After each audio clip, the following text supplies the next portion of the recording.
साथियों, आज की कहानी एक ऐसी लड़की की है जिसके ऊपर एक शैतान हावी हो जाता है। वह लड़की खूबसूरत थी, लेकिन यही खूबसूरती उसके लिए मुसीबत बन जाती है। चलिए इस स्टोरी को मैं अपने ही पर्सपेक्टिव से शुरू करता हूँ। ये कहानी है कोमल की। वो 20 साल की थी और बीए फर्स्ट ईयर में पढ़ रही थी। उसका एक छोटा भाई भी था जो 12 साल का था। कोमल के माता पिता दोनों ही वर्किंग थे, इसलिए स्कूल और कॉलेज से आने के बाद तक दोनों भाई बहन ही घर पर अकेले रहते थे। अब तक उनका परिवार काफी खुशहाल था। वे सारे एक किराए के मकान में अब तक रहा करते थे। लेकिन कोमल के माता पिता ने पाई पाई जोड़कर अब आखिरकार एक अपना घर खरीद लिया था। मकान लेते ही वे सारे अपने नए घर में शिफ्ट हो गए। 5 कमरों का वह घर काफी सलीके से बनाया हुआ था। घर के आसपास काफी हरियाली थी और घर के ठीक बाहर की तरफ ही एक विशाल पीपल का पेड़ लगा हुआ था। वह पेड़ इतना विशाल था कि उसकी कुछ शाखाएं कोमल के घर तक भी आ रही थीं। वह घर वैसे तो रिहायशी इलाके में था, लेकिन उस घर से कुछ दूरी तक कोई भी अन्य घर नहीं था। कोमल अपने माता पिता और भाई के साथ सुबह सुबह ही वहां से निकल जाती और फिर उसका भाई और वह शाम तक घर आ जाते। उन्हें यहाँ पर आए अब लगभग 20-25 दिन हो चुके थे। इसी दौरान एक दिन शाम को कोमल जब अपने भाई के साथ बालकनी में चाय पी रही थी, तब भाई बहन दोनों बातें कर रहे थे, लेकिन वे दोनों ही इस बात से बिल्कुल अनजान थे कि कोई था जो उन्हें ही घूरे जा रहा था। अगले दिन सुबह सुबह कोमल कॉलेज के लिए निकल जाती है, लेकिन जब वह उस पीपल के पेड़ के पास पहुंची तो उसे एक तक निहारने लगी। वो पेड़ सच में काफी विशाल था। कोमल को याद आने लगा कि कैसे वह बचपन अपने मोहल्ले के ही एक पेड़ पर झूला झूलती थी। वह सब याद कर कोमल को एक आइडिया आया। उसी दिन शाम को कोमल और उसका भाई सूरज जब वापस आए तो उन्होंने मिलकर उस पीपल के पेड़ पर झूला डाला और उस पर खेलने लगे। लगभग 8 बजे के आसपास जब उनके माता पिता घर आए तो उन्हें उस पीपल के पेड़ पर खेलता देखकर उसकी माँ बोली, अरे कोमल, सूरज, तुम लोग इस समय इस पेड़ पर क्यों खेल रहे हो? चलो घर आओ।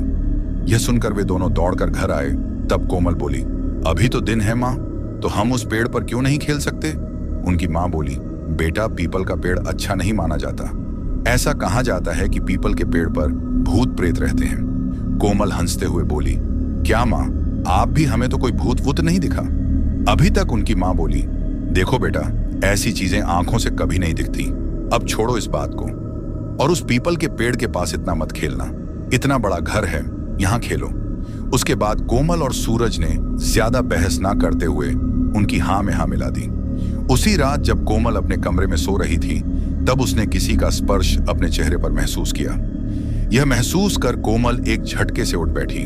उठते ही उसने अपने सामने एक साया खड़े देखा, लेकिन अंधेरा ज्यादा होने के कारण उसे उस साये का चेहरा नजर नहीं आया। कोमल बोली, सूरज, ये तू है क्या? लेकिन उस साये ने कुछ न कहा। यह देखकर कोमल ने साइड टेबल पर मौजूद लैंप जलाया। लैंप जलाकर जब उसने उस साये की ओर देखा तो हैरान रह गई, क्योंकि वहां कोई नहीं था। यह देखकर कोमल हैरानी से इधर उधर देखते हुए बोली, सूरज, तुम यहां हो क्या? लेकिन वहां कोई नहीं था। यह देखकर कोमल ने सोचा कि शायद यह उसका वहम ही होगा, इसलिए वह दोबारा सो गई। थोड़ी देर बाद उसे दोबारा यह महसूस हुआ कि कोई उसके चेहरे को छू रहा था। यह देखकर वह दोबारा एक झटके से उठ बैठी। उठते ही अंधेरे में उसे वह साया दोबारा दिखाई दिया। यह देखकर कोमल बोली, सूरज, तू इतनी रात में यहां क्या कर रहा है? लेकिन वह साया कुछ न बोला। यह देखकर कोमल बोली, सूरज अब कुछ बोलेगा भी?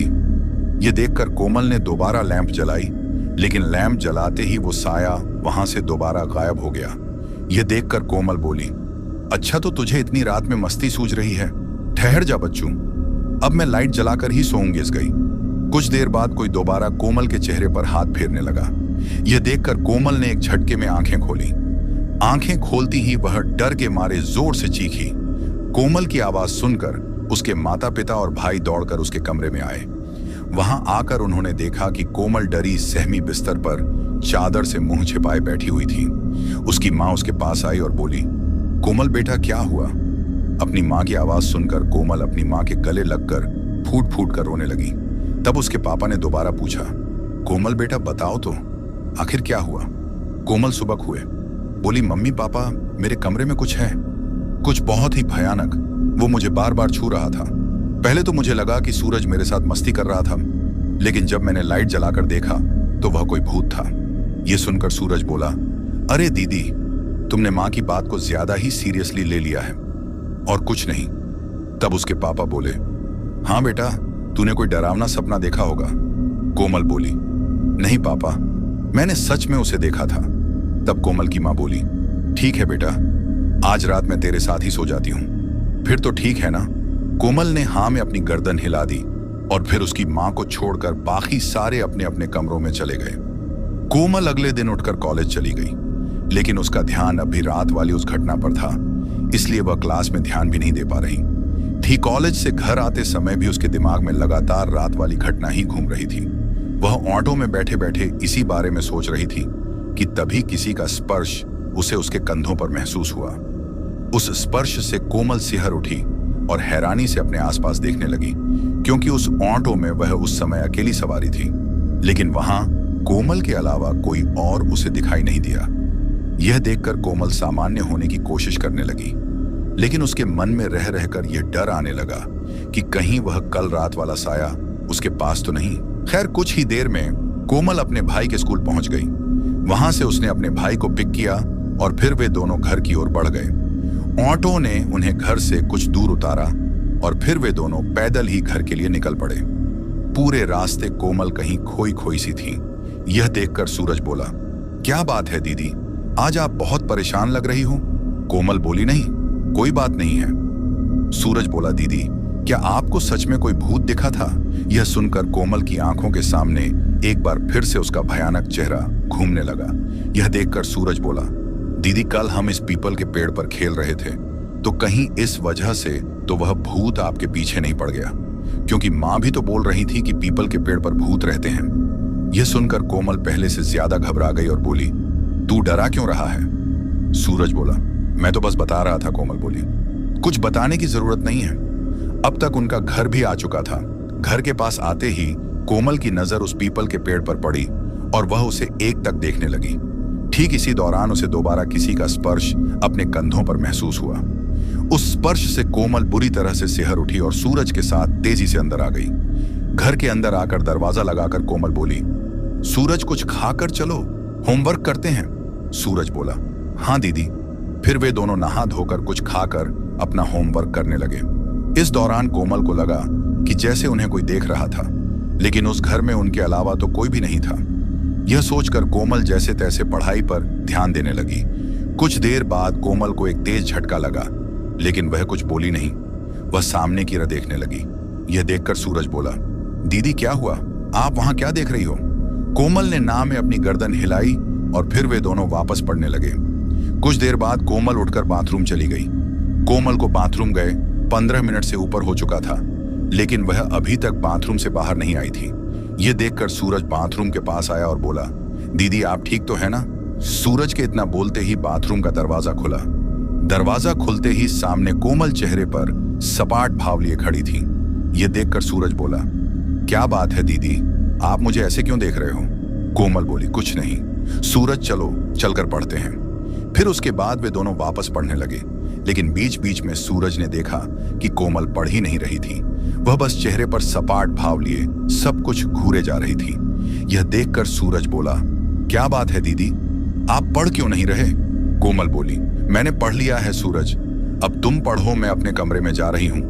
यह बोलकर कोमल वहां से उठकर अपने कमरे में आ जाती है। वहीं सूरज को कोमल का इस तरह का बर्ताव काफी अजीब लग रहा था। खैर, शाम होते होते उनके माता पिता घर आ गए। घर आते ही सूरज ने उन्हें कोमल के बदले हुए व्यवहार के बारे में बताया, लेकिन उसके माता पिता ने इस ओर ज्यादा ध्यान नहीं दिया। रात का खाना खाकर सब लोग सो गए और फिर सुबह उठकर जब कोमल की मां बाथरूम जाने लगी तो वहां कोमल को सोता देख हैरान रह गई। ये देखकर उसकी मां ने उसके पापा को बुलाया और कहा, देखिए कोमल यहां कैसे सो रही है। ये देखकर कोमल के पापा ने कोमल को उठाया और पूछा, कोमल तुम यहां क्यों सो रही हो। कोमल बोली, पापा मुझे यहीं अच्छा लग रहा था, इसीलिए यहीं सो गई। यह सुनकर कोमल के माता पिता हैरानी से एक दूसरे को ताक लगे। तभी कोमल बोली, मैं जाकर कॉलेज के लिए तैयार होती हूँ। कोमल के माता पिता को कोमल की यह हरकत काफी अजीब लग रही थी, लेकिन उन्हें काम पर जाना था, इसलिए वे दोनों इस बारे में ज्यादा नहीं सोचे। सुबह नाश्ता करके वे सारे निकल जाते हैं। वहीं कोमल भी कॉलेज आती है। वहां आकर वह अपनी सीट पर बैठी ही थी कि तभी एक लड़का आकर उसे बोला, हाय कोमल, क्या हम आज साथ में होमवर्क करें? यह सुनकर कोमल को बहुत तेज गुस्सा आया और उसने उस लड़के को धक्का मारकर नीचे गिरा दिया और बोली, इसके पास आने की सोचना भी मत, ये मेरी है, समझा? यह सुनकर क्लास के सारे बच्चे हैरान रह गए, क्योंकि उन्हें समझ नहीं आ रहा था कि कोमल ने अभी यह क्या कहा। वह लड़का समझदार था, वो बोला सॉरी। कोमल इतनी ही देर में वहां क्लास टीचर भी आ गए। उस लड़के को जमीन पर गिरा हुआ देखकर वह बोले, तुम जमीन पर क्या कर रहे हो? उस लड़के के बोलने से पहले ही उसके साथ का दूसरा लड़का बोला, सर कोमल ने इसे धक्का मारकर गिराया है। यह सुनकर वह लड़का तपाक से बोला, नहीं नहीं सर, मैं अपने आप गिर गया था, इसे कोई गलत फहमी हुई होगी। यह सुनकर उस टीचर ने एक नजर कोमल और उस गिरे हुए लड़के की देखा और फिर बोले, ठीक है, अब सभी अपनी अपनी जगह पर बैठ जाओ। उसके बाद क्लास शुरू हुई। आज कोमल कॉलेज में सबसे कटी कटी सी रह रही थी, इसी वजह से कोई उससे बात भी नहीं कर रहा था। क्लास खत्म होते ही कोमल बाथरूम गई और कॉलेज खत्म होने तक बाथरूम में ही रही। वहीं सूरज की छुट्टी हो चुकी थी, लेकिन अब तक उसकी बहन उसे लेने नहीं आई थी, इसलिए उसने थोड़ी देर और कोमल का इंतजार किया, लेकिन वह फिर भी नहीं आई तो वह ऑटो पकड़कर अकेले ही घर चला गया। घर आकर उसने देखा कि उसके घर पर ताला लगा हुआ था। सूरज के पास घर की चाबी थी, इसलिए उसने उससे दरवाजा खोला और फिर घर में घुसकर सबसे पहले अपनी मां को फोन करके बताया कि आज कोमल उसे लेने नहीं आई और ना ही वह घर पर है। यह सुनकर उसकी मां घबरा गई और फिर उन्होंने कोमल को फोन किया, लेकिन कोमल फोन उठा ही नहीं रही थी। किसी अनहोनी की आशंका में कोमल के माता पिता कोमल के कॉलेज पहुंचे। उस समय कॉलेज के 2 गेट में से एक बंद हो चुका था और एक खुला था। वे दोनों उस दूसरे गेट से कॉलेज के अंदर आए। इस दौरान कॉलेज का एक गार्ड भी उनके साथ था। अंदर आकर उन्होंने कोमल को फोन लगाते हुए उसकी क्लास में देखा, लेकिन कोमल वहां नहीं थी। यह देखकर वह गार्ड बोला, कहां था ना मैडम आपसे? अरे इस सम तक सारे बच्चे अपने अपने घर चले जाते हैं, जरूर आपकी बेटी अपने दोस्तों के साथ घूमने निकल गई होगी, आप उसका शाम तक इंतजार कीजिए, वह अपने आप ही घर आ जाएगी। वह गार्ड बोले जा रहा था, वहीं उसकी मां लगातार कोमल को फोन लगाए जा रही थी। इसी दौरान वे बाथरूम के पास से निकले और उन्हें बाथरूम में से कोमल के फोन की आवाज आई। उस आवाज को सुनकर कोमल की मां बोली, ये बाथरूम के अंदर से तो कोमल के मोबाइल की आवाज आ रही है। यह सुनकर वे सारे बाथरूम के अंदर भागे। वहां लाइन से कई सारे शौचालय बने हुए थे। उन तीनों ने एक एक करके सारे शौचालय खोले। उन्हीं में से सबसे अंतिम शौचालय में उन्हें कोमल बेहोश पड़ी मिली। उन्होंने कोमल को पानी के छींटे मारकर उठाया। उठते ही कोमल हैरानी से अपने आसपास देखने लगी। तभी उसकी मां बोली, क्या बात है बेटा, तू यहां बेहोश कैसे हुई? कोमल बोली, पता नहीं मां। कोमल की मां बोली, चल कोई बात नहीं, अभी घर चलते हैं। उसके बाद वे सारे कॉलेज से निकलकर किसी डॉक्टर के पास गए। वहां डॉक्टर ने उसे कुछ दवाएं लिखकर भेज दिया। घर आकर उन चारों ने खाना खाया और फिर सो गए। देर रात कोमल की मां बाथरूम ने के लिए उठी। वह बाथरूम में आई तो देखा बाथरूम का दरवाजा अंदर से लगा हुआ था। उन्हें लगा कि अंदर जो भी है वह 5 मिनट में बाहर आ ही जाएगा, इसलिए वह वहां इंतजार करने लगी। लेकिन जब 10 मिनट तक भी कोई बाहर नहीं आया तो उन्होंने दरवाजा खटखटा हुए कहा, कौन है अंदर? उनके ऐसा करते ही बाथरूम का दरवाजा खुला और अंदर से कोमल बाहर आई। कोमल को देखकर उसकी मां हैरानी से बोली, कोमल तू इतनी देर तक बाथरूम में क्या कर रही थी? कोमल बोली, कुछ नहीं मां, वो बस पेट खराब था थोड़ा। उसकी मां बोली, ठीक है, दवा ले लेना। यह बोलकर वे बाथरूम गई और फिर वापस अपने कमरे में आ गई। कुछ देर बाद कोमल के पापा भी बाथरूम जाने के लिए उठे, लेकिन बाथरूम का दरवाजा अंदर से लगा हुआ था। यह देखकर उन्होंने दरवाजा खटखटा हुए कहा, कौन है अंदर? कुछ ही देर में कोमल ने दरवाजा खोला। उसके दरवाजा खोलते ही उसके पापा बाथरूम में चले गए। जब वे बाथरूम से निकले तो कोमल अब भी वहीं थी। यह देखकर उसके पापा बोले, रात बहुत हो चुकी है, जाओ जाकर सो जाओ। यह बोलकर वह चले गए। उनके जाने के बाद कोमल वापस बाथरूम में घुस गई। कुछ देर बाद सूरज बाथरूम जाने के लिए उठा। बाथरूम के पास आकर उसे बाथरूम बंद मिला। यह देखकर उसने दरवाजा खटखटाया। उसके दरवाजा खटखटा आते ही अंदर से कोमल गुस्से में बाहर निकली और बोली, तुम लोग मुझे सोने क्यों नहीं दे रहे? यह सुनकर सूरज हैरान रह गया, लेकिन इससे पहले कि वह कुछ कहता कोमल ने उसे एक जोरदार थप्पड़ मारा। थप्पड़ पड़ते ही सूरज एक ओर जा गिरा और जोर से चीखा, माँ, पापा। सूरज की चीखें सुनकर उसके माता पिता दौड़ते हुए वहां आए। वहां आकर उन्होंने देखा कि कोमल सूरज के ऊपर छड़ी हुई थी और उसे बेतहाशा थप्पड़ मारे जा रही थी। इस दौरान सूरज चीख रहा था। उनके पिता दौड़कर कोमल के पास आए और कोमल को सूरज के ऊपर से हटाया। इसी दौरान उसकी मां ने दौड़कर सूरज को वहां से हटाया। डरा सहमा सूरज कोमल से इस तरह से मार खाकर अपनी मां के सीने से चिपक गया था। भय से उसका चेहरा भी पीला पड़ चुका था। सूरज के ऊपर से हटने के बाद भी कोमल वापस सूरज के ऊपर हमला करने की कोशिश करने लगी, लेकिन उसके पिता ने उसे कसकर पकड़ा हुआ था। इस वजह से वह उस तक पहुंच नहीं पा रही थी। वहीं कोमल को इस तरह से देखकर उसकी मां को काफी गुस्सा आया और उसने गुस्से में कोमल के दोनों गालों पर एक एक थप्पड़ जड़ दिया। थप्पड़ पड़ने के बाद भी कोमल शांत नहीं हुई। वो तो अब उल्टा अपनी मां को ही खाने वाली निगाहों से घूरने लगी। यह देखकर उसकी मां बोली, क्यों मार रही है उसे? लेकिन कोमल कुछ नहीं बोली। वह बस गुस्से में अपनी मां को घूरे ही जा रही थी। तभी उसकी मां ने उसे एक थप्पड़ और मारा और कहा, क्यों ऐसे घूर रही है, बताएगी? तभी सूरज घबराते हुए बोला, पता नहीं मां, दीदी को क्या हो गया। मैं बाथरूम आया तो दीदी अंदर थी, फिर दरवाजा खोलते ही मुझे पीटना शुरू कर दिया। उसकी मां हैरानी से बोली, यह अब भी बाथरूम में थी? अभी जब मैं बाथरूम गई थी तब भी यह के बाथरूम में थी। यह सुनकर कोमल के पापा बोले, अभी जब मैं बाथरूम में था तब भी यह बाथरूम में थी। यह सब सुनकर उसके माता पिता हैरानी से कोमल की ओर देखने लगे। वहीं कोमल भी गुस्से में उन्हें ही घूरे जा रही थी। उन लोगों ने मिलकर कोमल को कोमल के कमरे में बंद कर दिया था, क्योंकि वह गुस्से में बार बार उन तीनों पर ही हमला कर रही थी। सूरज रोते हुए बोला, पापा दीदी ऐसे क्यों कर रही हैं? उसके पिता बोले, वह पढ़ाई को लेकर परेशान होगी। बेटा चिंता मत करो, सुबह होते ही उसे डॉक्टर के पास ले चलेंगे तो वह ठीक हो जाएगी। यह सुनकर कोमल की मां बोली, पता नहीं क्यों यह मुझे कोई ऊपरी चक्कर लग रहा है। उसके पिता बोले, ऐसा कुछ नहीं होता, यह सब फालतू की बकवास है, उसे बस थोड़ा सा स्ट्रेस है, डॉक्टर दवा देगा तो सब ठीक हो जाएगा।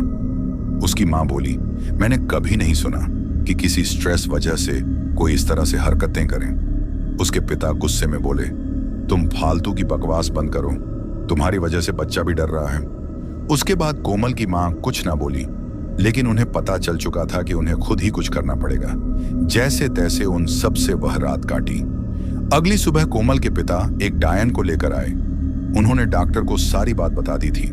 इसका कारण उस डॉक्टर मेंटल स्ट्रेस बताया, लेकिन फिर भी वह एक बार कोमल से मिलने के लिए उसके पिता के साथ उसके कमरे में आए। कमरे का दरवाजा खुला ही था कि तभी अचानक कोमल ने उस डॉक्टर पर झपट्टा मारकर उसे नीचे गिरा दिया और फिर उसे गुस्से में मारने लगी। कोमल के पिता ने तेजी से कोमल को पकड़ा, लेकिन तब तक उस डॉक्टर के चेहरे पर कोमल के नाखून के निशान आ चुके थे। कोमल के शिकंजे से छूटकर वो डॉक्टर तेजी से नीचे भागा। वहीं उसके पिता ने जैसे तैसे कोमल को कमरे में बंद किया और फिर नीचे आ गए। नीचे आते ही वह डॉक्टर कोमल के पिता के ऊपर भड़कते हुए बोला, यह लड़की पागल है, पागल, इसे पागल खाने में भेजो। कोमल के पिता बोले, देखिए डॉक्टर, वह कल तक एकदम ठीक थी, लेकिन अभी पता नहीं इसे क्या हो गया, आप कोई दवा लिख दो तो ठीक हो जाएगी। डॉक्टर बोला, देखिए ये लड़की पागल है, इसे किसी पाक के डॉक्टर को दिखाइए। यह बोलकर वह डॉक्टर तेजी से वहां से चला गया। तब उसकी मां बोली, यह कोई मानसिक बीमारी नहीं लग रही जी, एक दिन में बिना किसी कारण के कोई पागल हो सकता है, क्या भला जरूर कोई ऊपरी चक्कर है? कोमल के पिता बोले, तो अब क्या करें? कोमल की मां बोली, हमें किसी ओझा को बुलाना पड़ेगा ताकि वह हमारी बच्ची की बाधा उतार सके। फिर उसके बाद वे दोनों पति पत्नी अपने दोस्तों रिश्तेदारों से किसी तांत्रिक या ओझा का पता करने लगे। लगभग 2 दिन बाद उन्हें एक ओझा मिला। कोमल के पापा उस ओझा को लेकर घर आए। घर में घुसने से पहले ही उनकी नजर घर के बाहर मौजूद उस पीपल के पेड़ पर पड़ी। उसे देखकर वह सारा माजरा समझ गए। घर के अंदर आते ही वह ओझा बोला, क्या आपकी बेटी इस पीपल के पेड़ के पास आती जाती थी? कोमल की मां बोली, जी मेरे दोनों बच्चे कभी कभार वहां खेलते भी थे। तभी सूरज तपाक से बोला, अभी कुछ दिनों पहले मैं और दीदी उस पर झूला भी झूल रहे थे, उसके बाद से ही दीदी अजीब हरकतें कर रही हैं। ओझा बोला, आपकी बेटी की उम्र क्या होगी? उसकी मां बोली, 20 साल। यह सुनकर ओझा एक गहरी सांस लेकर बोला, मैं आपकी बेटी को एक बार देखना चाहूंगा। उसके पिता बोले, आप मिल तो सकते हैं, लेकिन वह आपके ऊपर हमला कर सकती है। बोले चिंता मत करो, वह मुझे कोई नुकसान नहीं पहुंचा सकती। उसके बाद सूरज को छोड़कर वे तीनों कोमल के कमरे की ओर बढ़ गए। ऊपर आते ही उसके पिता ने दरवाजा खोला। दरवाजा खोलते ही कोमल दोबारा उनके पास हमला करने आई, लेकिन तभी उस ओंझा ने अजीबोगरीब मंत्रों का उच्चारण करना शुरू कर दिया। उन मंत्रों के प्रभाव से कोमल अपनी जगह पर रुक गई। वह अपने कानों पर हाथ रखे उन मंत्रों की आवाज से बचने की कोशिश कर रही थी, लेकिन सफल नहीं हो पा रही थी। कुछ देर बाद वह चीख और उसके बाद वह बेहोश हो गई। उसके बेहोश होते ही ओंझा का इशारा पाकर उसके माता पिता उसके पास आए। तब उस ओंझा ने कहा, इससे पहले कि इसे होश आए, इसे किसी कुर्सी से बांध दो। उसके माता पिता ने भी वैसा ही किया। लगभग 10-15 मिनट बाद कोमल को होश आया और वह गुस्से में ओंझा को घूरने लगी। तभी वह बोला, बता कौन है तू? कोमल भयानक तरीके से दांत निकालते हुए बोली, तेरी मौत। यह सुनकर ओंझा ने हाथ में थोड़ा पानी लेकर मंत्र उच्चारण किया। मंत्र उच्चारण करने के बाद उन्होंने वह पानी कोमल के ऊपर छिड़क दिया। उस पानी की बूंदें जैसे ही कोमल के शरीर पर पड़ी तो वे ऐसे गायब हो गईं जैसे गर्म तवे पर पानी डालने से वह गायब हो जाता है। पानी पड़ते ही कोमल जोर से चीखी। फिर उसे ने दोबारा पानी हाथ में लेकर मंत्र उच्चारण कर वह पानी कोमल पर छिड़क दिया। इस बार भी यही हुआ। तब कोमल बोली, नहीं, अब नहीं, आप जो कहेंगे वह मैं करूंगा। ओझा बोले, तो फिर बता कौन है? तो कोमल बोली, मैं एक खब्बीस हूं। मैं उस पीपल के पेड़ पर रहता हूं। ये मेरे घर में घुस आई थी, इसलिए मैंने इसे सबक सिखाने के लिए यह सब किया। ओझा बोला, यह बच्ची नादान है। इसने जो किया वह जानने अनजाने में किया था, इसीलिए इसे अभी के अभी छोड़ दो। कोमल बोली, ठीक है। और फिर उसके बाद कोमल के शरीर में कंपन होने लगा और फिर एक तेज झटका लगा। झटका लगते ही कोमल वहीं बेहोश हो गई। कोमल के बेहोश होते ही ओझा बोला, अभी के लिए तो ये लड़की एकदम ठीक है, इसे थोड़ी देर में होश आ जाएगा, लेकिन यह खब्बीस दोबारा इस लड़की के ऊपर हावी हो सकता है। कोमल के पापा बोले, लेकिन उसने तो अभी कहा कि ठीक है, मतलब वो कोमल के शरीर से निकल चुका है। ओझा बोला, निकल तो चुका है, लेकिन हो सकता है कि वह दोबारा तुम्हारी बेटी पर हावी हो जाए, और अगर वह इस बार तुम्हारी बेटी पर हावी हुआ तो मैं उसे निकाल नहीं पाऊंगा। कोमल की मां बोली, तो बाबा अब हमें क्या करना चाहिए? ओझा बोला, तुम्हारी बेटी के लिए खास मंत्र और झाड़ फूंक करके एक शक्तिशाली ताबीज बनाना पड़ेगा। उसके धारण करते ही तुम्हारी बेटी के ऊपर आगे से किसी भी तरह की कोई बाधा नहीं आएगी। कोमल के पापा बोले, ठीक है बाबा, तो आप बना दीजिए। यह आप कब तक बना दोगे? ओझा बोला, इसमें मुझे 3 दिनों का समय लगेगा। 3 दिन बाद तुम मुझसे वह ताबीज ले जाना और अपनी बेटी को अच्छे से नहाकर स्वच्छ करवाकर वह ताबीज पहना देना। और हाँ, इन 3 दिनों तक अपनी बेटी को अकेले कहीं भी जाने मत देना, यहां तक कि बाथरूम में भी नहीं, और साफ सफाई का उचित ख्याल रखना, क्योंकि खब्बीस को गंदगी आकर्षित करती है।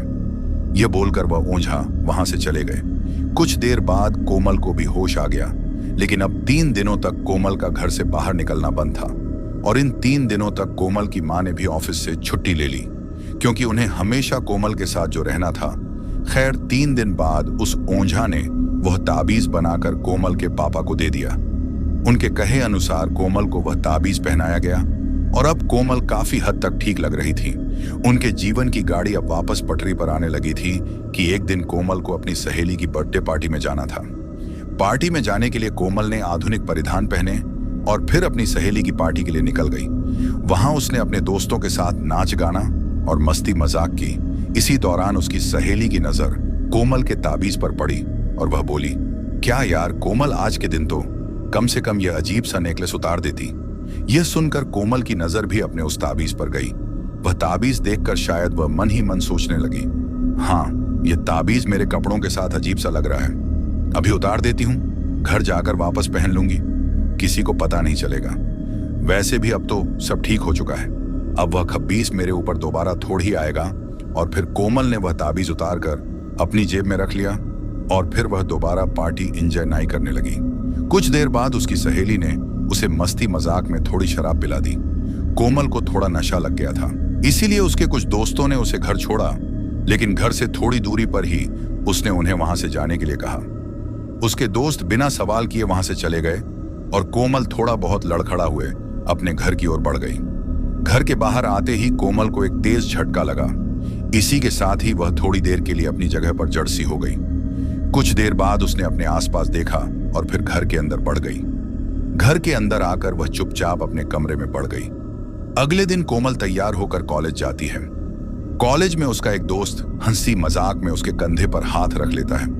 यह देखकर कोमल उसे एक तेज धक्का मारकर गिरा देती है। यह देखकर वहां मौजूद सारे लोग हक्के बक्के से यह सब देखने लगते हैं कि तभी उसकी सहेली उससे बोली, अरे यार, ये क्या कर रही है?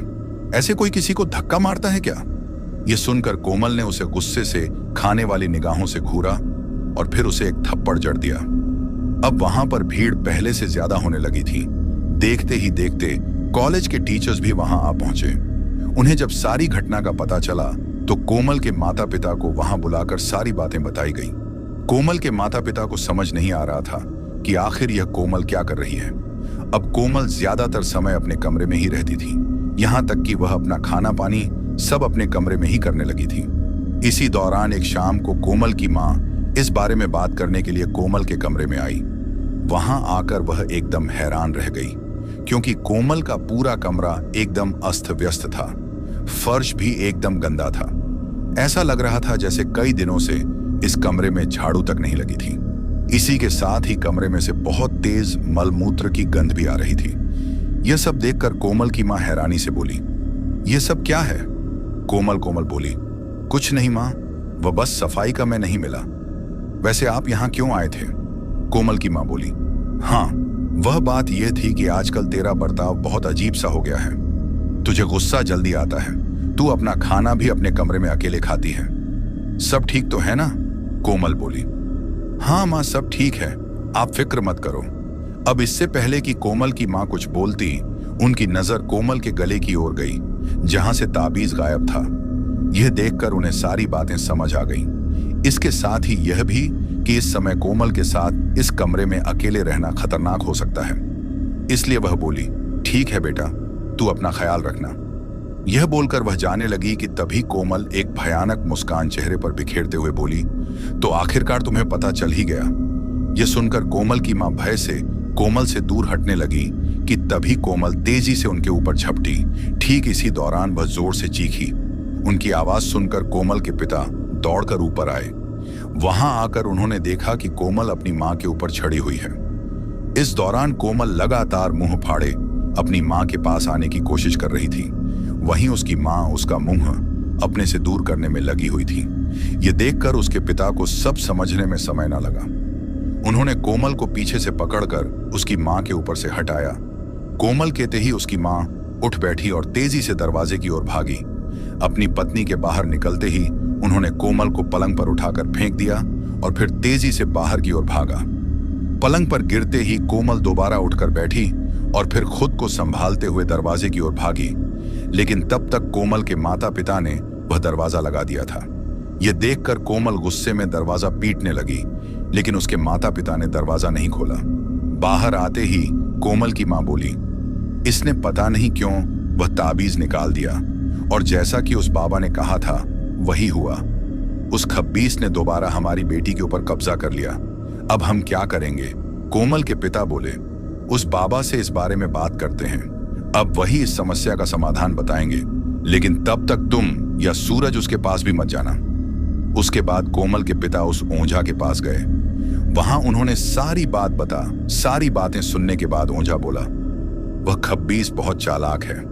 उस समय वह मेरे हमले के लिए तैयार नहीं था, इसलिए उसने तुम्हारी बेटी का पीछा छोड़ा।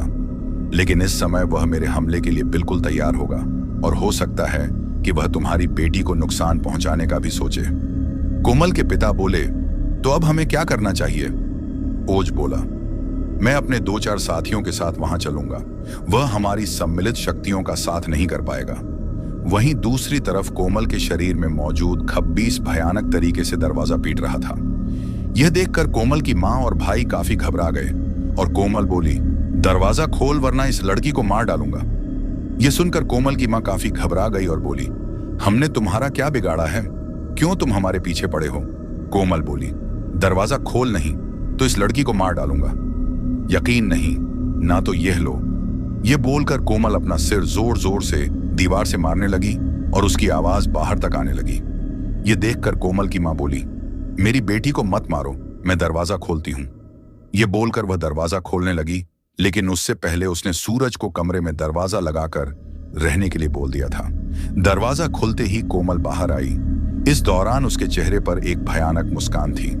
कोमल की मां डरकर उससे पीछे हट रही थी। तभी कोमल बोली, डर मत, मैं तुझे कोई नुकसान नहीं पहुंचा। हंगा, मुझे तो यह लड़की चाहिए। कोमल की मां हैरानी से बोली, तुम्हें मेरी बेटी चाहिए? लेकिन क्यों?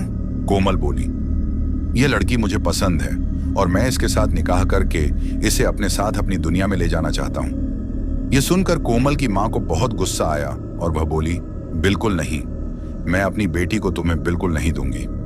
यह सुनकर कोमल गुस्से में अपनी मां की ओर भागी। कोमल की मां उससे डरकर भागते हुए होल के बीचों बीच आ गई। ठीक इसी दौरान कोमल ने तेजी से उनके ऊपर झपट्टा मारा और वह जमीन पर पेट के बल गिर पड़ी। अब कोमल अपनी मां के पीठ पर चढ़ी हुई थी। वह भयानक तरीके से मुस्कुराते हुए बोली, पहले तुझे मारूंगा और फिर तेरे पूरे परिवार को, फिर देखता हूं कि मुझे मोह कोमल को अपने साथ ले जाने से कौन रोकता है। इतनी ही देर में कोमल के पापा 4 झाओ को लेकर वहां पहुंचे। आते ही उन्होंने कुछ मंत्र बोलना शुरू किया। उन मंत्रों के प्रभाव के कारण कोमल ने अपने कान पर हाथ रख लिए। वातावरण में सिर्फ मंत्रों के बोलने की ही आवाजें गूंज रही थीं, जिससे शायद कोमल को बहुत तकलीफ हो रही थी। उन मंत्रों से बचने के लिए वह अपनी मां के ऊपर से हटी और फिर वहां से भागने लगी। लेकिन तभी मंत्र उच्चारण करते उन ओंझा ने उसे चारों ओर से घेर लिया। ठीक इसी दौरान कोमल के पापा ने कोमल की मां को वहां से दूर किया।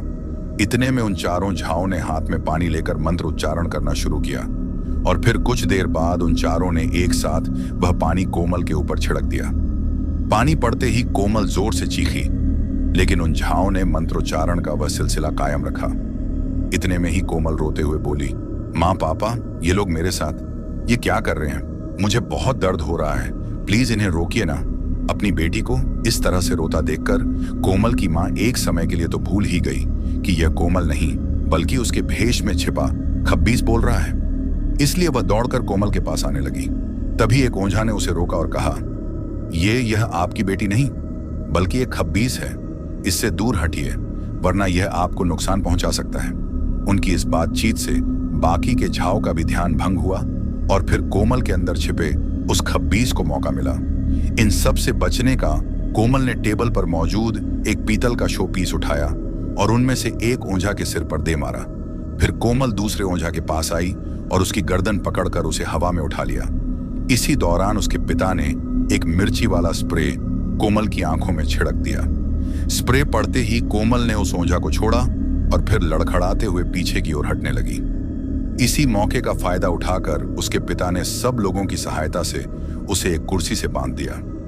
अब कोमल चाहकर भी वहां से आजाद नहीं हो पा रही थी। तभी उन झाओं ने वापस मंत्रोच्चारण करना शुरू कर दिया। ऐसा होते ही कोमल दोबारा से तड़पते हुए जोर जोर से चीखने लगी, लेकिन वे सारे अब भी नहीं रुके। तभी उनमें से एक ओंझा रोका, वहीं बाकी तीनों अब भी मंत्र उच्चारण किए जा रहे थे। उस शांत खड्डे ओंझा ने कोमल से पूछा, बता क्यों पड़ा है? इस लड़की के पीछे कोमल बोली, नहीं बताऊंगा, ओंझा बोला। ठीक है, फिर यह ले। यह बोलकर उन्होंने अपने झोले में से एक सफेद पाउडर जैसा कुछ निकाला और फिर मंत्र उच्चारण कर वो पाउडर कोमल के ऊपर फूंक दिया। उस पाउडर के शरीर के स्पर्श होते ही कोमल जोर से चीखी। यह सुनकर वो ओंझा बोला, अब भी समय है, जल्दी बता वरना मैं तुझे यहीं भस्म कर दूंगा। कोमल बोली, बताता हूं, सब बताता हूं। असल में मैं इस लड़की को पसंद करता हूं और मैं इसे अपने साथ अपनी दुनिया में ले जाना चाहता हूं। ओंझा बोला, यह लड़की एक इंसान है और तुम एक दुष्ट खब्बीस, तुम्हारा इसका कोई मेल नहीं है। इसलिए अच्छा यही होगा कि तुम इस लड़की को हमेशा हमेशा के लिए छोड़ दो, वरना मुझे तुझे मिटाना ही पड़ेगा। लेकिन कोमल तो तस से मस ना हुई। यह देखकर उस बाबा ने दोबारा मंत्र उच्चारण करते हुए वह पाउडर कोमल पर डालना शुरू किया। वहीं बाकी के तीनों ओझा भी मंत्र उच्चारण करते हुए कोमल पर पानी डालने लगे। कुछ देर बाद उस खब्बीस की हिम्मत टूटने लगी और वह बोला, ठीक है, मैं जाता हूं इस लड़की के शरीर से। उसके बाद कोमल को एक तेज झटका लगा और वह बेहोश हो गई। कोमल के बेहोश होते ही एक ओंझा ने कुछ मंत्र उच्चारण कर उस पाउडर से कोमल के माथे पर एक अजीब सा निशान बनाया। उस निशान के बनते ही कोमल का बेहोश शरीर जोर जोर से खपाने लगा। कुछ देर तक ऐसे ही कांपने के बाद उसका शरीर दोबारा शांत हो गया। अब उनमें से एक ओझा बोला, यह खब्बीस हमें बेवकूफ समझ रहा था, जान का बोलकर गया ही नहीं था, लेकिन मैंने भी पाक मंत्र पढ़कर उसे आखिरकार भगा ही दिया। कोमल की मां बोली, बाबा यह दोबारा तो नहीं आएगा ना? ओझा बोला, बिल्कुल आ सकता है, क्योंकि खब्बीस ज्यादातर सुंदर लड़कियों को ही अपना निशाना बनाते हैं, खासकर वह जिनकी उम्र 15 से 25 के बीच की हो। यह ज्यादातर उन्हीं लड़कियों को अपना निशाना बनाते हैं जो सुगंधित इत्र का इस्तेमाल करती हैं। खब्बीस से प्रभावित लोग ज्यादातर बाथरूम में ही रहते हैं। उन्हें बाथरूम की गंदी बदबू पसंद जो होती है, वे सफाई बिल्कुल भी पसंद नहीं करते।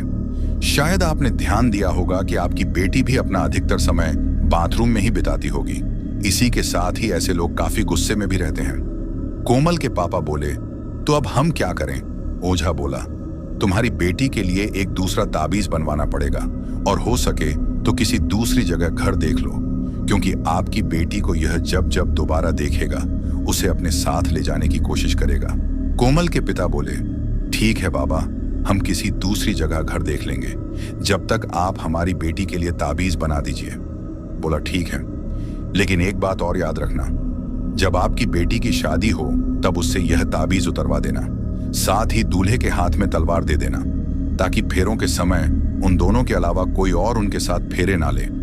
उसके कुछ दिन बाद उस ऊंझा ने कोमल के लिए ताबीज बनाकर दे दिया। अब कोमल अपनी गलती से सबक ले चुकी थी, इसलिए वह हमेशा इसका खास ख्याल रखती कि वो ताबीज हमेशा उसके पास ही रहे।